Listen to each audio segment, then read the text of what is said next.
आज के youth youngsters बहुत सावधानी से सुने। यदि आप करियर पर अपने बहुत मेहनत करते रहे हो, बहुत परिश्रम अपने लक्ष्य को पाने के लिए कर रहे हो और तुम्हारी अवस्था 20 से 24 के बीच की हो गई है और माता पिता यदि तुमसे कहते हैं कि बेटा तुम विवाह कर लो, बिटिया तुम विवाह कर लो बेटी, और तुम करियर के चक्कर में विवाह नहीं कर रही हो, तो बेटा ये बहुत गलत बात है। मैं पुष्ट करता हूं, ध्यान से सुनना। तुमने खूब प्रयास किया, ध्यान से सुनना, बहुत अच्छी कथा है, इसके बाद बहुत अच्छी कथाएं हैं महादेव की, सावधानी सुनो सब। यहां देखो, जिन माता पिता को अपने बालकों से हाथ जोड़ना पड़ता है कि बेटा तुम विवाह कर लो, तो बालक क्या कहते हैं, अभी मैं अपने करियर में स्टैंड नहीं हुई हूं, अभी मैं विवाह नहीं करूंगी। उनसे मेरा एक निवेदन है, देखो 20 साल से जो 25 साल की अवस्था है, 25 के बाद में ब्रह्मचर्य आश्रम पूर्ण हो जाता है और 26 की अवस्था में गृहस्थ आश्रम शुरू हो जाता है। सुन रहे हो मेरी बात को? क्या हाजी या नाजी? हाजी ना?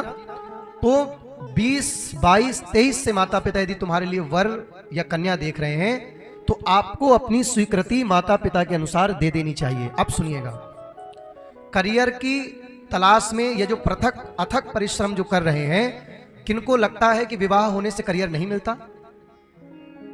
अरे भले आदमी, अभी तो तुम्हारा भर भाग्य था, लेकिन जब तुम्हारी पत्नी का या तुम्हारे पति का जब तुम्हारे भाग्य में भाग्य जुड़ा तो तुम्हारा डबल भाग्य हो गया। जहां तुम 10 साल में परिश्रम पाने वाले होगे, तो पुत्री होती है, तो भैया जन्म जन्म की दरिद्रता गरीबी तुम्हारे घर से दूर हो जाती है। प्रथम बेटी जिसके घर में होती है वो माता पिता अत्यंत सौभाग्यशाली होते हैं और उसके जन्म जन्म की दुर्भाग्य की ग्रंथियां खुल जाती हैं जिसके घर में पहली बिटिया होती है। और भैया 10 पुत्र हो और एक बेटी हो, 10 पुत्रों को जितना पालने में पुण्य मिलता है, एक पुत्री का लालन पोषण करने में उतना पुण्य मिल जाता है माता पिता को। तो विवाह करने से करियर नहीं मिलता, ये गुमराह आप अपने आप को भी मत कराइए और अपने बेचारे माता पिता को भी मत करवाइए। विवाह तो साहर्ष स्वीकार करिए, रघुवर कोमल कमल नयन को पहनाओ जयमाला, जितनी जल्दी हो सके। सही वर, सही कन्या 20 से 25 वर्ष की अवस्था तक ही मिलती है भैया, याद रखना, क्योंकि इसके बाद हम ज्यादा कह देंगे तो ट्रोलिंग का जमाना चलता है, हमारे भी फैन फॉलोवर्स ट्रोल हो जाएंगे, बीपी न्यूज वाले कह देंगे महाराज ने लड़कियों के प्रति उठाई जवान। हम तो तुम्हारे अपने, इसलिए तुम्हारे हित की बात कहेंगे। इसलिए बस एक बात इशारे में समझ जाओ, सब समझदार हो, यदि चरित्रवान पति और चरित्रवान पत्नी चाहिए तो आप लोग 25 की उम्र तक लास्ट गृहस्थ आश्रम पर प्रवेश कर जाइए। 25 में शादी कर लोगे, बढ़िया फूल जैसे छोरा होंगे, 30 में बुढ़ापे में ब्याह करोगे, बालक थोड़ा सा जुकाम हो जाए तो आछी आछी। पहले के बालकों को देखो, मिट्टी में खेलते थे महाराज, कुछ नहीं होता था। बताइए माता, होता था क्या?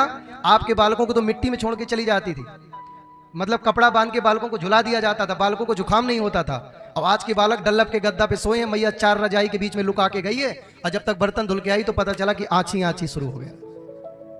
मैया ने सर्दी पर गीले बर्तन धुल लिए तो अपना पयोधर पान कराया तो भैया जुकाम हो गया। सास घर में कही मैया पानी में रहती है तो बच्चे को पानी की जुकाम हो गया। लो, ये कैसा विज्ञान है? मैया पानी में ज्यादा रहती है तो मैया का पयोधर बच्चे ने पान किया तो बच्चे को भी जुकाम हो गया। क्यों? क्योंकि ना मैया का ठेठ रही तो बच्चे तो फूल जैसे है। मैया भी आछी आछी कर रही है, और जब दोनों आछी आछी करते तब देखो सास बिल्कुल लट्ठे लिए बैठी रहती।